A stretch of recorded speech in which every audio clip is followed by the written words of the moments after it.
Bonjour, c'est Thomas, bienvenue sur Tribulation photographique. Aujourd'hui, je vous parle de sténopée.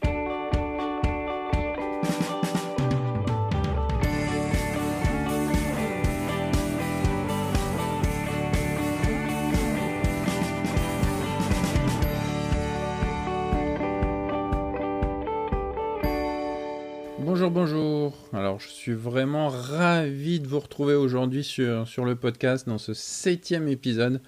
Alors, je lisais justement la semaine dernière qu'une étude montrait que seulement 20% des podcasts dépassent les 7 épisodes. Donc, je suis vraiment très content d'être déjà arrivé à ce nombre d'épisodes. J'enregistre du coup le podcast désormais avec un tout nouveau micro et en utilisant un logiciel un peu plus poussé que précédemment. Alors j'espère que votre écoute sera bien plus agréable. Surtout n'hésitez pas à me le remonter et à me dire si vous notez une différence. Mais revenons à la photo et au sujet qui nous intéresse aujourd'hui. Alors la photo au sténopé. À une époque où vraiment la technologie elle repousse toujours un peu plus loin les possibilités à la prise de vue, on monte désormais dans des ISO assez hallucinants sur les appareils numériques. Le sténopé, c'est un peu le retour à l'origine de la photographie. En effet, le sténopé il reprend le principe de la caméra obscura, donc littéralement la chambre noire. C'est une découverte marquante dans l'histoire de la photographie. C'est vraiment le premier dispositif inventé qui a permis de faire apparaître une image en 2 dimensions.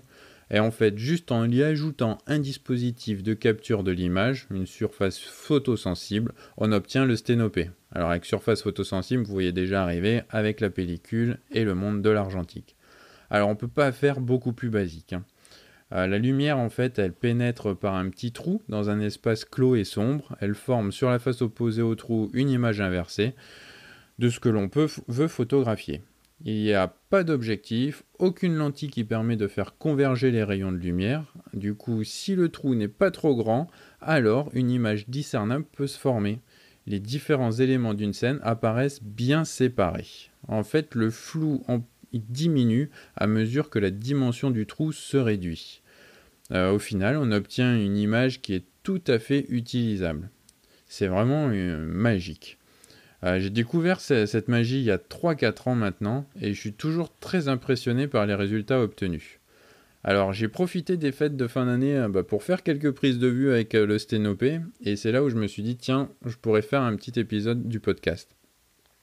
J'ai eu la chance d'être du côté des Savoies et le lac, les bords du lac d'Annecy étaient vraiment la bonne occasion pour faire des photos avec ce type d'appareil.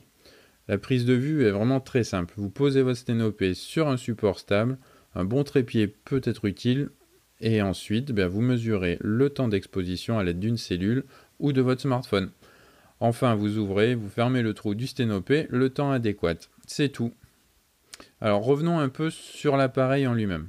Alors vous pourrez trouver de nombreux tutoriaux sur le net vous expliquant comment confectionner votre sténopé avec une boîte de chocolat en poudre ou une boîte de thé.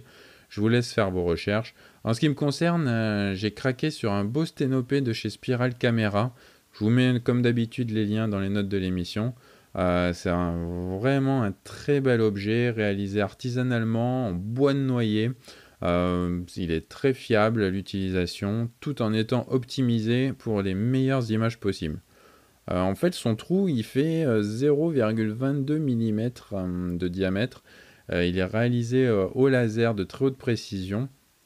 Et en fait, c'est cette précision extrême de la découpe qui permet une calibration parfaite du trou sans aucun effet d'épaisseur de bord.